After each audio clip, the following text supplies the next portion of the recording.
समय पहले की बात है। राजू, भोलू, सोनू और मोनू 4 दोस्त थे। राजू का घर गांव में था, इसलिए सोनू, मोनू और भोलू तीनों ने सोचा था उसके गांव घूमने का। तीनों शाम की ट्रेन लेकर राजू के गांव पहुंच जाते हैं। उनको पहुंचते पहुंचते रात हो जाती है। सोनू, मोनू, राजू ने तो कहा था कि उसका गांव बहुत बढ़िया है, पर ये तो बहुत डरावना लग रहा है और बहुत रात भी हो गई है। देखो कितना घना अंधेरा है। क्या यार भोलू, तू भी भोलू का भोलू ही रह गया। अंधेरा है तो उससे हम लोगों का क्या। राजू ने तो कहा था वो रामू काका को भेजेगा। आ ही रहे होंगे रामू काका हम सबको ले जाने। चलो देखते हैं इधर उधर।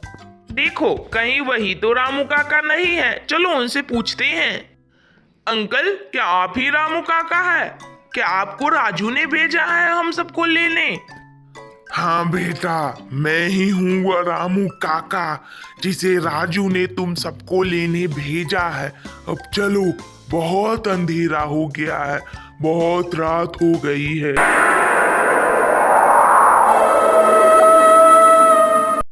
तीनों दोस्त रामू काका के साथ राजू के घर के लिए निकल जाते हैं। बहुत देर चलने के बाद वह लोग थोड़े थक जाते हैं और एक जगह आराम करने लगते हैं। रामू काका, आपको क्या लगता है भूत वूत होता है क्या? आप तो गांव में रहते हैं ना, आपको तो सब पता होगा। यहाँ कोई भूत वूत भी रहता है क्या? ओहो रामू काका, इसकी बातों पर ध्यान मत देइए। भोलू का भोलू ही रह गया। इसे हमेशा भूत वूत की पड़ी रहती है। कितना डरपोक है बेचारा। नहीं नहीं, ऐसी बात मत कहिए साहब। भूत भूत तो बहुत होती है। अभी तो हम लोग कब्रिस्तान के रास्ते ही से जा रहे हैं। ये देखिए, यहाँ एक लड़की की आत्मा रहती है जो एक बार विद्यालय जा रही थी। रास्ते में पानी पीने के लिए नदी में गई और डूब के मर गई। यहाँ ऐसे बहुत वाक्य हैं जहाँ से भूत की प्रमाण मिलता है। ओहो, रहने दे रामू काका, अब आप भी मत शुरू हो जाए। मुझे क्या, हम लोग चलते हैं, जल्दी से अपने दोस्त से मिलेंगे। रामू काका, आप मुझे ये बताइए कि आपने कभी भूत वूत को देखा है क्या? हाँ बाबूजी, मैंने भूत को देखा है। हम इंसानों की तरह उसकी भी दुनिया होती है। उसका भी दिन होता है, रात होता है, उसके भी परिवार होते हैं। ऐसी ही बहुत सारी बातें करते करते वो लोग आगे बढ़ जाते हैं। देख रहे हैं बाबूजी, यही वह जगह है जहाँ एक आदमी अभी थोड़ी देर पहले बैल से जा रहा था और उसके ऊपर एक बड़ा सा पेड़ गिर गया और वह बेचारा मर गया। उसकी लाश को तो उसके घर वाले अभी तक ले जा चुके होंगे।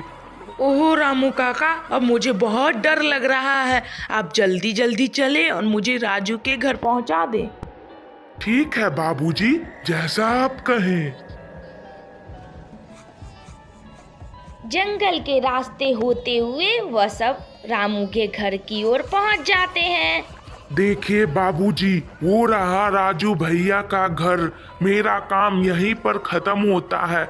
अब मैं जाता हूँ। आपका बहुत बहुत धन्यवाद रामू काका। आपकी वजह से हम लोग सेफली राजू के घर पहुंच गए। Thank you. राजू भैया के बहुत उपकार है मुझ पर। उनका कहना मैं कैसे टाल सकता हूँ, चाहे कैसी भी परिस्थिति हो।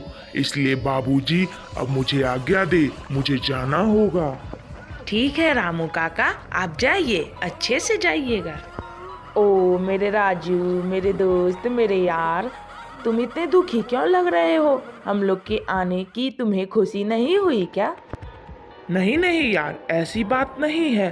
पर मैंने जो बताया था ना रामू काका तुम लोग को लाने जा रहे हैं, वो तुम लोग को लाने जा रहे थे और उनके ऊपर एक बड़ा सा पेड़ गिर गया और बेचारे की वहीं पर मौत हो गई।